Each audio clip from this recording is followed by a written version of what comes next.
Welcome welcome to another blog. আজকে এখন আমি যে জায়গাটাতে দাঁড়িয়ে আছি সেটা হলো একটা ব্রিজ, এবং এই ব্রিজটার নাম হলো ভাওয়াইয়া ব্রিজ। আর এই নিচ দিয়ে যে নদীটা বয়ে যাচ্ছে সেই নদীটার নাম হলো কালজানি নদী। আর আজকে আমরা এই ভাওয়াইয়া ব্রিজের উপর দাঁড়িয়ে আছি বা কালজানি নদীর উপর দাঁড়িয়ে আছি। আর আজকে আমাদের গন্তব্য হলো যে এই কালজানি নদীর সাথে কুচবিহারের যে বিখ্যাত নদী বা উত্তরবঙ্গের বিখ্যাত নদী তোর্ষা, সেই নদী মিলিত হয়েছে। আমরা আজকে সেই জায়গাটাতে বা মোহনাটাতে যাব যেখানে তোর্ষা নদী কালজানি নদীর সাথে এসে মিলিত হয়েছে। আর সেখানে আরও একটা নদী আছে, সেখানে ঘড়ঘড়িয়া বলে আর একটা ছোটো নদী আছে, সেই নদীটাও এসে সেই কালজানির সাথেই মিলিত হয়। আর সেই জায়গাটা এই দিকটা যে আছে, এই দিকে এই 3 থেকে 4 কিলোমিটার হবে। 3 থেকে 4 কিলোমিটার গেলেই ওই মোহনাটা পাওয়া যাবে। কিন্তু আমরা সরাসরি এই দিক দিয়ে যেতে পারবো না, আমাদের যেতে হবে এই রাস্তাটা দিয়ে। সোজা গেলে পাওয়া যায় দেওচড়াই, আর সেই দেওচড়াই থেকে বাঁ দিকে বেঁকে এই দিক দিয়ে সোজা গিয়ে যেটা ন্যাশনাল হাইওয়েটা আছে, মানে যেটা কোচবিহার থেকে তুফানগঞ্জ হয়ে আসামে চলে গেল, সেই ন্যাশনাল হাইওয়েটাতে গিয়ে উঠবো। সেখানে গিয়ে আবার বাঁ দিকে বেঁকে এই যে কালজানি নদীটা আছে, এই নদীটাকে আবার আমরা এই ব্রিজ দিয়েই ক্রস করে ঠিক ব্রিজটা ক্রস করেই বাঁ দিকে একটা রাস্তা সোজা এদিকে চলে আসবে, এই মোহনাটার দিকে। সেই রাস্তাটাই আমরা ধরবো। এটা এখনও পর্যন্ত প্ল্যান এবং যতটুকু আমাদের জানা, কিন্তু এখন ওই জায়গাতে আমরা এর আগে কখনো যাইনি, তার ফলে আমরা জানি না যে ওইখানকার লোকেশনটা কীরকম এবং সেখানে গিয়ে আমরা আদৌ পৌঁছাতে পারবো কিনা। আর এখানে এই যে নদীর চরের মধ্যে এখানে যে লোকেরা কাজ করছে, এগুলো সব হলো তরমুজের চাষ হচ্ছে। আর এটা যখন এই যে শীতের সময়টা নদীর চর একদম শুকিয়ে যায়, তখনই এখানে তরমুজের চাষ করা হয়। আর এই যে এখানে যে ধানগুলোন মানে যে গাছগুলোন দেখা যাচ্ছে সবুজ সবুজ, এগুলোকে বলা হয় বীজতলা, বা এখানে ধানের চারা তৈরি করা হয়। এরপরে এই চারাগুলোকে নিয়ে গিয়ে জমিতে গাড়া হয়। আর এই ব্রিজটার নাম ভাওয়াইয়া রাখার পেছনে একটা কারণ আছে। কারণ এই যে এদিকে যে গেলেই পাওয়া যায় বলরামপুর। এই বলরামপুরে বিখ্যাত মানে ভাওয়াইয়া শিল্পী আব্বাস উদ্দিনের বাড়ি। আবার এই যে এদিক দিয়ে সোজাতে যাওয়া যায় দেওচড়াই থেকে যখন আমরা মেইন রোডের মধ্যে উঠব, সেই জায়গাটা হলো চিলাখানাতে চিলা রায়, বিখ্যাত ভাওয়াইয়া সঙ্গীত শিল্পী, তিনি মানে তার বাড়ি।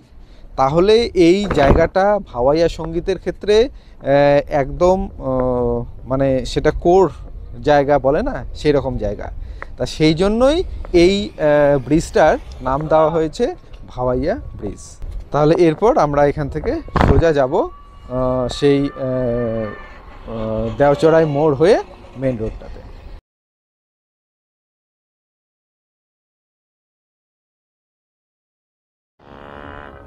এটাই হলো কালজানি নদী, এই হাইওয়ের উপর পড়লো।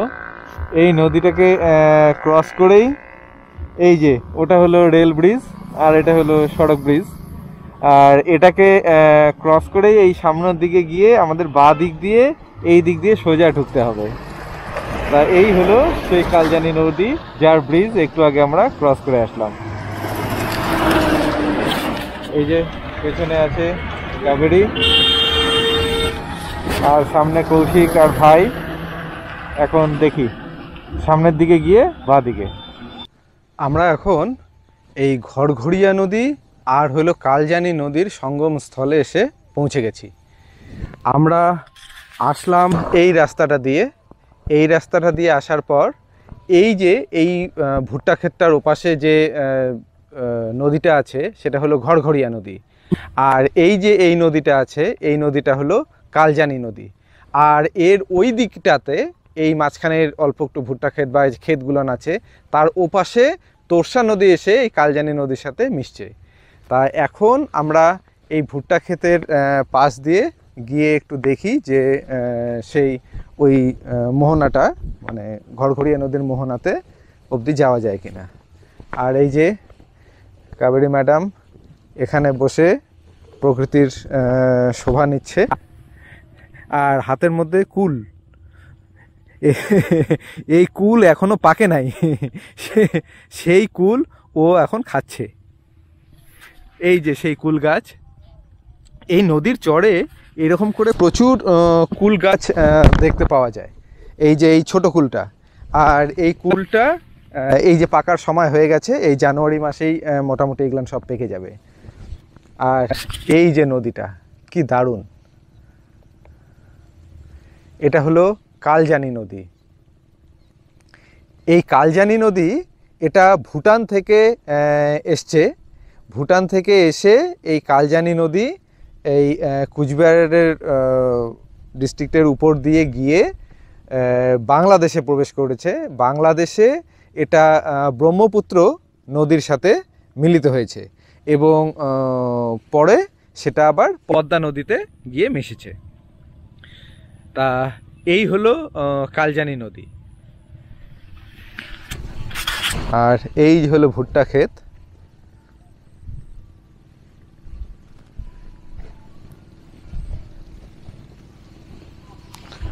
এখন এই চর দিয়ে আমরা যাচ্ছি, পাশ দিয়ে একদম চিকন রাস্তা।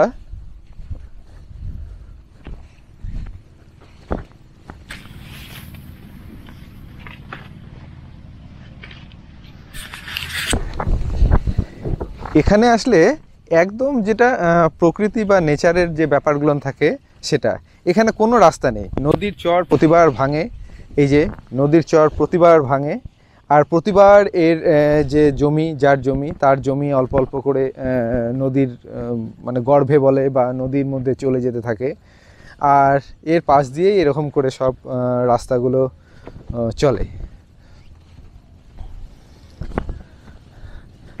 আর এই যে আজকে আমরা আসছি কৌশিক আর ভাই, এই যে আমরা এই চারজন মিলেই আমরা চলে আসছি। আর এই যে এই হলো ঘরঘরিয়া নদী। এই ঘরঘরিয়া নদী এটা আলিপুর থেকে আসে। আমি এর কোথা থেকে উৎস সেটা বলতে পারবো না। এটা খুব সম্ভবত এই তোরসারই একটা শাখা নদী, সেই আলিপুরের ওদিক থেকেই হয়তো তোরসার থেকে আলাদা হয়ে এসে আলাদা গতিপথ নিয়ে আবার তোরসাতেই এসে মিলিত হয়। এটা আমার ধারণা। মিলিত তো হচ্ছে কালজানি বা তোরসার সাথে, এটা তো শিওর, কিন্তু কোথা থেকে এর উৎপত্তি সেটা ঠিক বলতে পারছি না। তবে আমার মনে হয় যে এটা ওই তোরসা নদীর থেকেই এসছে। আর এটাই হলো সেই ঘরঘরিয়া নদী।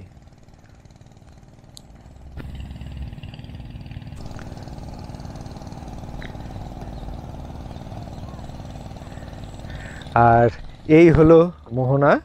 এটা ঘরঘরিয়া নদী এসে এই কালজানি নদীর সাথে এখানে মিলিত হচ্ছে। এই যে এইদিকে যে জমিগুলো আছে সেই জমিগুলোনে কিন্তু এই দিকে নদীর এই দিকে যাদের বাড়ি তাদেরই কিন্তু এই জমিগুলো। তা তাদের অথচ এখানে কিন্তু যাতায়াতের কোনো ব্যবস্থা নেই। ওই যে দূরে দেখা যাচ্ছে একদম ওই যে ছেলেরা ভুড়ার মতো একটা করে ভেলার মতো বানানো হয়েছে এখানে, ওখান দিয়ে ওরা যাতায়াত করে এই নদীটা। আর এনারাও যারা কৃষকেরা আছেন মানে এখানকার যারা বাসিন্দা, তারাও কিন্তু এই ওই যে ভেলাটা আছে, ওই রকম ছোটো ছোটো ভেলা বা ডিঙি নৌকা আছে, সেটাতে করেই কিন্তু তারা এটা এপার ওপার করে প্রতিদিন প্রতিবেলা। এই যে এখানে কাবেরী ওই নদীর চড়ে ওখানে ও শুয়ে পড়ে প্রকৃতির সৌন্দর্য বা যে শান্ত ভাবটা সেটা উপভোগ করছে। আর এই যে নদী,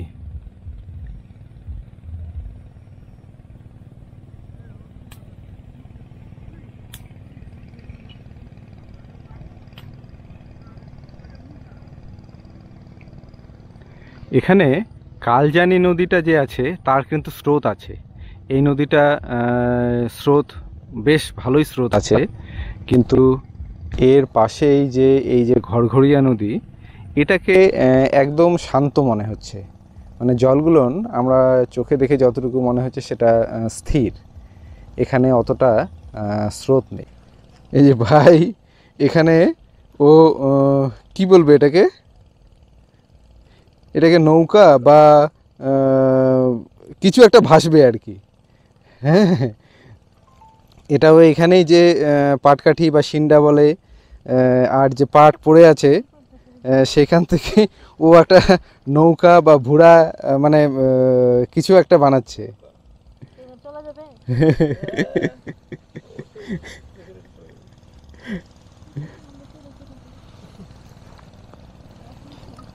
এখন দেখি এটা বানানো হোক, তারপর এটাকে ভাসানো হবে আমাদের কালজানিতে। কালজানি এখান থেকে অল্প কয়েক কিলোমিটার গেলেই কিন্তু বাংলাদেশ।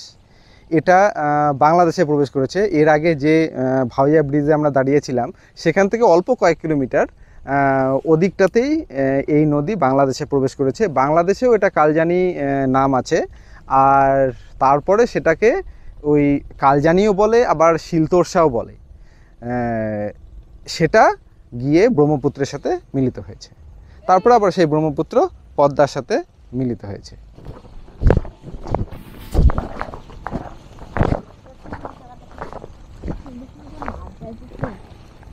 এই যে এখানে নদীর পাড়ের যে গাছগুলোন আছে বা শ্যাওলাগুলোন আছে, সেখানে স্রোতে কি সুন্দর করে ভাসছে এগুলো। এখানে মাছও আছে অনেক।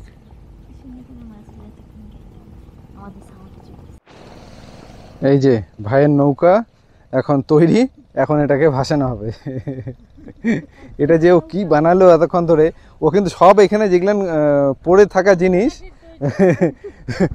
থাকা জিনিস দিয়ে কিন্তু তৈরি করলো। এটা সব পাটকাঠি এবং তার মধ্যে যে পাটগুলো লেগেছিল, মানে এই যে সেই পাট দিয়েই কিন্তু ও দড়ি বানিয়ে এটাকে তৈরি করলো। আমাদের হয়ে গেল। এখন আমাদের নৌকা ভাসানোর পর্ব চলবে। ওইদিকে যাইছি না, এই দিকটাতে যায় নাকি? এই দিকটাতে নোংরা আছে। হ্যাঁ, তাহলে একদম এই কোনাটাতে দাঁড়া। হ্যাঁ হ্যাঁ হ্যাঁ হ্যাঁ, সাবধানে দেখিস।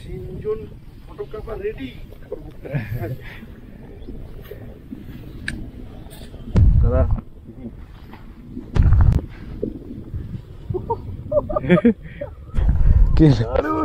কি ভাসতেছে তো? হ্যাঁ, এই যে গেল, অদ্র অব্দি গেলেই ব্যস্ত হতে পড়ে যাবে। বাহ, এই যে এখানে গেলেই স্রোতে পড়ে যাবে। হ্যাঁ, এই যে এবার টার্ন নিয়ে এখন স্রোতে চলতে থাকবে।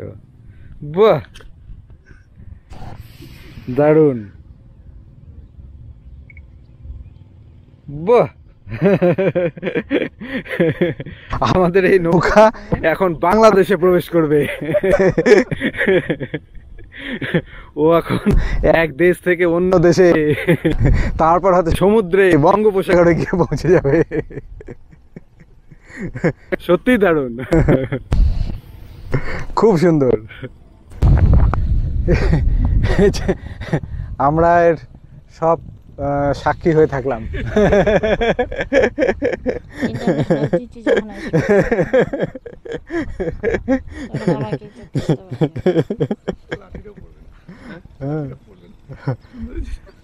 হ্যাঁ, সুন্দর হয়েছে।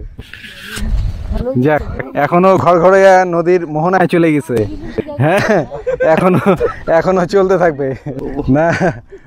ওই ঘরঘরিয়া নদীর যে বলছিলাম স্রোত নাই, সেটা ঠিক না, ওরও স্রোত আছে ওই কোণা দিয়ে।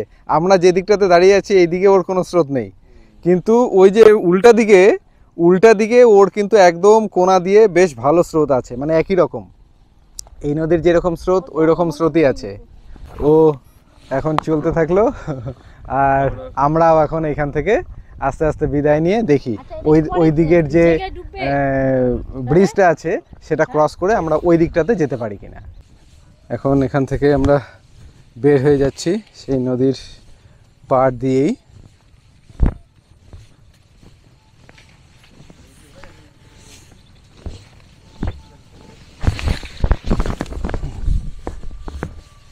আর ওখানে আমাদের বাইক, এখন আমরা এখান থেকে বেরিয়ে যাচ্ছি। কি সুন্দর গ্রামের এই যে শান্ত নিরিবিলি পরিবেশগুলো।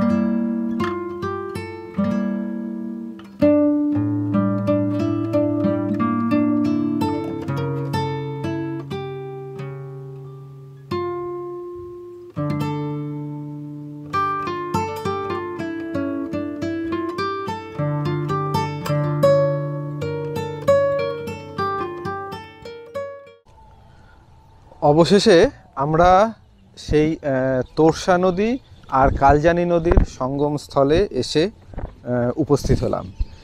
আমরা এর আগে ছিলাম ঘরঘড়িয়া আর কালজানি নদীর সঙ্গমস্থলে। সেখান থেকে এই সঙ্গমস্থলে আসার জন্য আমাদের অনেকটা সময় চলে গেল। প্রথমে আমরা ভেবেছিলাম যে এই ঘরঘড়িয়া আর তোরসা নদীর মাঝখানের জায়গাটাতে যাব, সেখানে পৌঁছতেই আমাদের এতটা সময় চলে গেল, কিন্তু শেষ পর্যন্ত আমরা সেখানে পৌঁছতে পারলাম না। তার কারণ সেই মাঝখানটা পুরোটা ক্ষেতি জমি, সেখানে বেশ কয়েক কিলোমিটার পর্যন্ত সেখানে বাইক নিয়ে যাওয়া যায় না।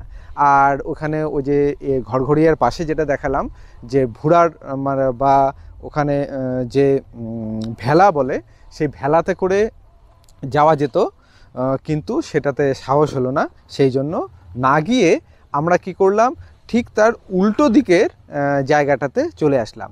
মানে এখান থেকে আমরা দেখছি যে নদী আমাদের সামনেই হলো কালজানি নদী, আর এই যে আমাদের সামনেই হলো কালজানি নদী।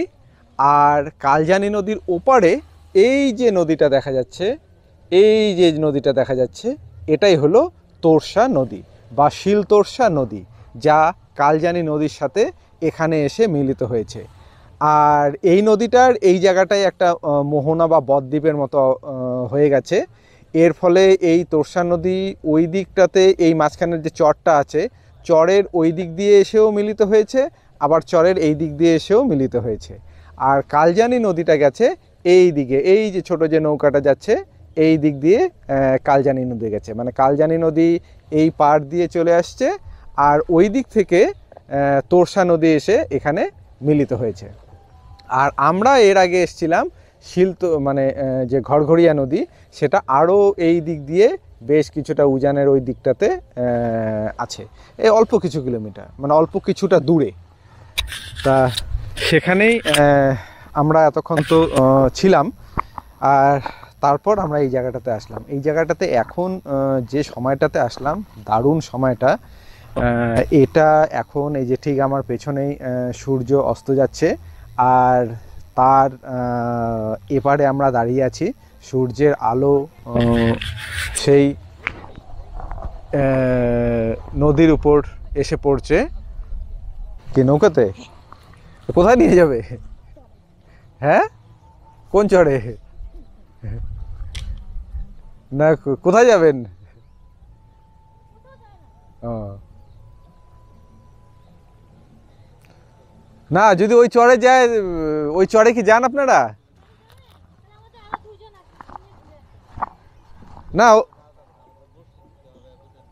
ও আচ্ছা আচ্ছা আচ্ছা,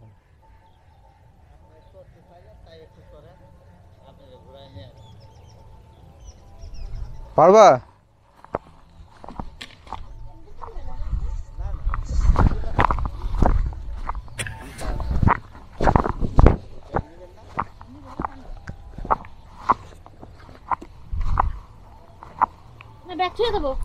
ঠিক যাও গেলে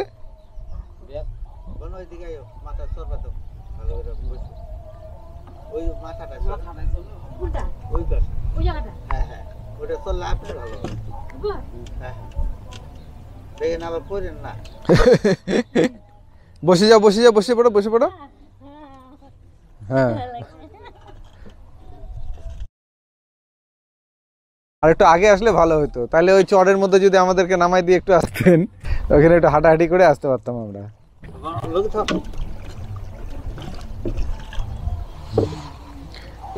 এই যে এখন কাবেরী এই নৌকাতে করে এখন ও ঘুরতে বেরোলো। ও ওনাদেরকে বললো যে আমাকে একটু নৌকায় করে ঘুরিয়ে নিয়ে আসেন, তা ওনারা বললো যে ঠিক আছে। তা আমরা বললাম আবার যে আমাদেরকে যদি চড়ে নিয়ে আসে তাহলে আমরা কিছু মানে সবাই মিলে তাহলে যাওয়া যেত। তা বললো যে না, ওনাদের কাজ আছে, ওনারা এখন মাছ মারার আয়োজন করছে, সেই জন্য এখন আর হবে না। আমাদের ইচ্ছে ছিল যে ওই দিকটাতে মানে নদীটার ওই সাইডটাতে, ডান সাইডটাতে ওখানে যাওয়ার, কিন্তু আমরা যেতে পারলাম না। ভবিষ্যতে যদি কখনো কোনো সুযোগ বা হয় বা সময় হয় তাহলে নিশ্চয়ই হয়তো ওখানেও যাব আমরা। নিশ্চয়ই সময় হলেই যাওয়া যেত। যে ঘরঘড়িয়ার যে মাথাটা যতদূর আমরা গেছি মোহনা পর্যন্ত, সেখান থেকে যদি ওই ভেলাগুলোনে করে ক্রস করা যেত তাহলেই এই জায়গাটাতে আসা যেত। আর এখানে সবাই এনারা মাছ মারছেন। আর এই যে এই যে এই যে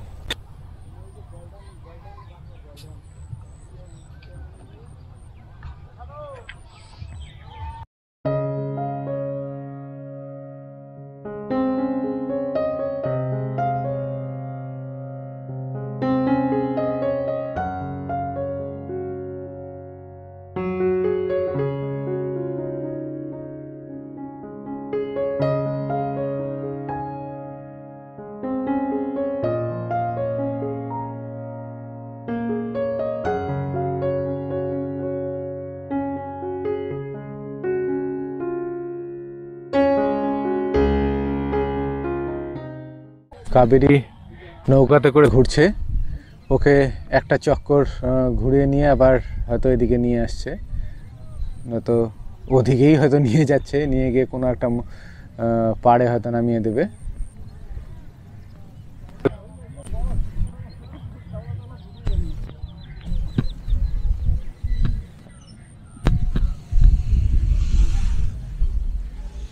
এখানে সবাই পাড়ের মধ্যে বসে এইভাবে মাছ মারছে, এরকম অনেক জন আছে। সবাই পাড়ে বসে বড়শি দিয়ে মাছ ধরছে, মাছ পাচ্ছেও অনেকেই। এখানে ছোট ছোট যে নৌকাগুলো দেখা গেল, সেই নৌকাগুলো প্রত্যেকটা কিন্তু মাছ ধরার নৌকা। এটা কোনো পরিবহন বা মাল নিয়ে যাওয়ার নৌকা নয়, এগুলো সবই হলো জেলেদের ছোট ছোট ডিঙি নৌকা। এখানে তারা জাল নিয়ে এই নদীতে আসে মাছ মারতে। এই তোরসা নদী তিব্বতের চুম্বি উপত্যকায় টাং যে পাস আছে সেখান থেকে উৎপত্তি লাভ করে তারপর তিব্বতের পরে ভুটানের মধ্য দিয়ে আমাদের পশ্চিমবঙ্গে এসে প্রবেশ করেছে। গোটা এর যাত্রাপথটা এটা প্রায় 350 কিলোমিটারের মতো হবে। আর এটা এর পরে এই কালজানি নদীর সাথে মিলিত হয়ে শেষে বাংলাদেশে প্রবেশ করে যে ব্রহ্মপুত্র নদ আছে তার সাথে মিলিত হয়েছে, এবং সেটা পরবর্তীতে পদ্মার সাথে মিলিত হয়। তাহলে একদিক দিয়ে বলতে গেলে যে এটাই এর মানে ইন্ডিয়াতে এটাই এর শেষ সঙ্গমস্থল। আর এই তোরসা নদী যে আছে, এই তোরসা নদী কিন্তু চুম্বি নদী নামেও পরিচিত হয়, যেটা তিব্বতে। আর এই সূর্য এখন একেবারে ডুবে গেল, শুধু তার একটা লাল আভা এখানে দেখা যাচ্ছে। এই তোরসা তোর্সা নদী চুম্বি নদী নামেও পরিচিত হয় তিব্বতে। আর এই তোর্সা নদী দুটো শব্দের মিলনে তৈরি হয়েছে। একটা হলো তোয়া, তোয়া শব্দের অর্থ হলো মানে প্রবাহ বা নদী বা স্রোত বা জলধারা। আর হলো তোষ এবং হলো তোষ, এই তোষ শব্দটির এসছে রোষ থেকে, মানে তোষ মানে তুষ্ট বা মানে মানে রাগ বা এরকম টাইপের। তার মানে এখানে তোর্সাকে রুষ্ট নদী বা মানে এরকম খ্যাপাটে নদী বলা হয় যে এই তোর্সা নদী গতিপথ এবং তার স্রোত প্রচণ্ড থাকে, তার ফলে এ সবসময় কোনো না কোনো ঘটনা ঘটিয়ে থাকে। এর থেকেই এর নাম হয়েছে তোর্সা নদী। আর সবচেয়ে আশ্চর্যের ব্যাপার, তোর্সা নদীর পাড়ে সবচেয়ে এই যে শেষে সবচেয়ে বড় শহর হলো কোচবিহার। এখানে এই নদীটা তোর্সা নামে পরিচিত। আর তোর্সার থেকে এই কালজানি নদীর মাঝখানে এটা শিল তোর্সা নামে পরিচিত হয়। এবং এরপর যখন কালজানি নদীর সাথে এখানে এসে মিলিত হলো, এর পরেও কিন্তু এই নদীটাকে লোকাল যে লোকেরা আছে তারা কালজানি বলেই জানে। এবং এর পেছনে যে ব্রিজটা আছে, ওই যে দূরে যে ব্রিজটা দেখা যাচ্ছে, যে ব্রিজের মধ্য দিয়ে আমরা এসছি এবং আবার পার করে যাব, সেখানেও কিন্তু লেখা আছে এটা কালজানি নদী। তার মানে এর পরে কিন্তু তোর্সা বা শিল তোর্সার আর কোনো অস্তিত্ব নেই।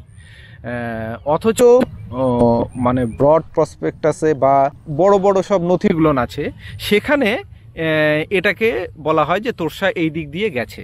আর কালজানি কালজানি হলো তোর্সার উপনদী। এই যে এখানে জলের মধ্যে এখানে শুশুক ও বলতেছে, কিন্তু আমিও এর আগেও এখানে জলের মধ্যে দেখলাম এরকম, মানে খালি পিঠটা দেখা গেল। দাদা এখানে কি শুশুক আছে? ওই শুশুকটা ও কালেরই তো অনেক শুশুক না? এই যে ও দারুন দারুন, এই যে ও সার্থক সার্থক, এখানে আশেপাশেই আছে। ও কাবেরীর নৌকায় চলে আসছে, ওইখানেই বসে সূর্য ডোবার দৃশ্য দেখছে।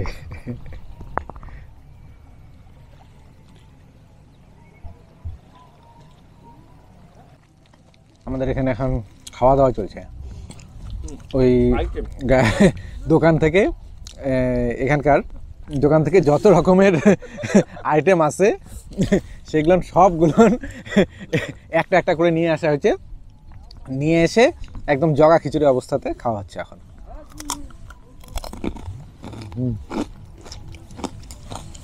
এটা চিটার মোয়া,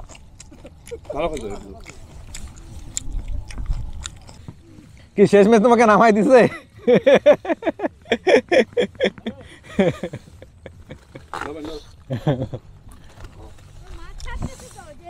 মাছ জাল জাল, ওই তো চারা বলে ওটাকে। হ্যাঁ হ্যাঁ হ্যাঁ, চারা দিয়ে, হ্যাঁ ওই যে আসছে। হ্যাঁ হ্যাঁ হ্যাঁ হ্যাঁ ভিডিও করছি এটাকে। হ্যাঁ হ্যাঁ, এই যে ম্যাডাম আপনার জন্য, থ্যাংক ইউ। এটা আপনার জন্য, তোমার কাছে ইয়া থাকলে ওনাদেরকে দিয়ে দাও একটা বিস্কুট, একটা কমলা। হ্যাঁ হ্যাঁ নিল না, কে দেন নিল না, কও না না ঠিক আছে, একবার যখন বলছো নিল না, বললো যে আরেকদিন আসলে সবাই মিলে আসলে আমরা ঘুরাইতাম। হ্যাঁ হ্যাঁ হ্যাঁ, না আমাদের একটু দেরি হয়ে গেল, আর একটু আগে আসলে। কতক্ষণ থাকবেন? হেরিকেন নেওয়া আছে, কতক্ষণ থাকবেন? রাত্রি 8টা অবধি আছে। 8টা অবধি আছে। ঠিক নাই, মাছ বাজার রাতে 12টা বাজে ভাই।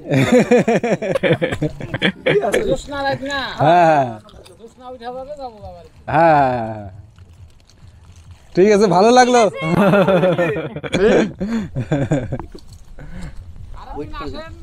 হ্যাঁ